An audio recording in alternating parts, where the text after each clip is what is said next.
Praise the Lord सभी लोगों को। आज हम देखेंगे परमेश्वर की 10 आज्ञाओं में से छठी आज्ञा, और वो है व्यभिचार ना करना। दाउ शैल नोट कमिट अडल्ट्री। तो ये प्रभु के वचनों में भी, बाइबल में भी लिखा है। व्यवस्था विवरण के 5 के 18 में और निर्गमन के 20 के 14 में कि व्यभिचार ना करना।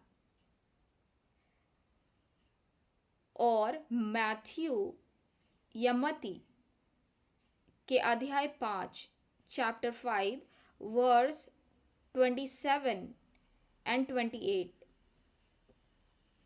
अध्याय 5 और पद संख्या 27 और 28 में लिखा है, तुम सुन चुके हो कि कहा गया था व्यभिचार ना करना, परंतु मैं तुमसे यह कहता हूँ कि जो कोई किसी स्त्री पर कुदृष्टि डाले वह अपने मन में उससे व्यभिचार कर चुका है।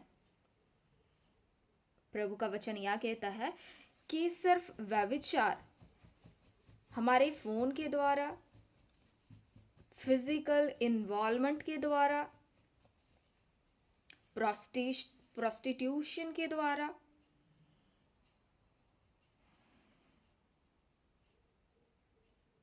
नहीं होता, बल्कि जब लोग और भी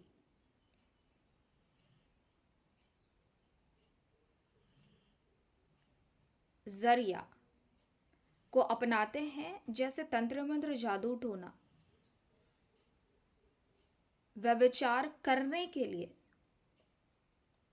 तो वो भी एक समान परमेश्वर की दृष्टि में दोनों ही पाप ही कहलाएंगे। इसलिए हमें ध्यान देना है कि हमारे एक्शंस पे, हमारे बिहेवियर में, थॉट प्रोसेस में, हमारी दृष्टि से, हमारे शरीर से ये व्यभिचार की पाप ना हो। अगर गलती से हम इस पाप में फिसल जाते हैं तो परमेश्वर से सच्चे पश्चाताप करके मन फिराना है, क्योंकि परमेश्वर ने अपने वचन में 1 कुरिन्थियों 6 के 9 और 10 में परमेश्वर ने कहा है कि व्यभिचारी लोग परमेश्वर के राज्य के वारिस नहीं होंगे। तो इसलिए हमें, जब तक हम धरती पर हैं, हमें परमेश्वर की आज्ञा मानने हैं और कोशिश करने हैं कि हम एक डिसिप्लिन विश्वासीगण, कलीसिया और साथ ही एक अच्छे अगुवाई बन सके, क्योंकि वचन में लिखा है हमारा शरीर ईश्वर का मंदिर है और हमें अपने शरीर की आदर करनी चाहिए, क्योंकि वह हमें परमेश्वर के लहू द्वारा प्राप्त हुआ है और हमें अपने शरीर का प्रयोग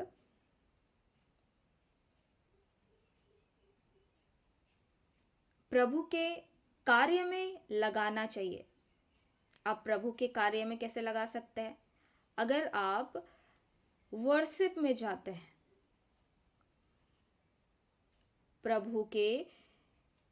प्रभु की स्तुति में आप नाचते हो, गाते हो, महिमा गुणगान करते हो, सर्विस करते हो, प्रचार प्रसार करते हो, प्रभु के वचनों को सुनते हो, सुनाते हो, ये हर एक कार्य प्रभु के दृष्टि में सबसे उत्तम है। इसलिए हमें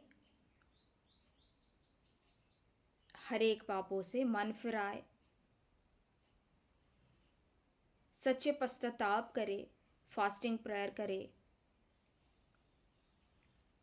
जब तक आप उस पाप से मुक्ति ना पालो। आप उस पाप से मुक्ति ना पालो और साथ ही आप परमेश्वर की आज्ञा में चलना ना सीख लो और आप एक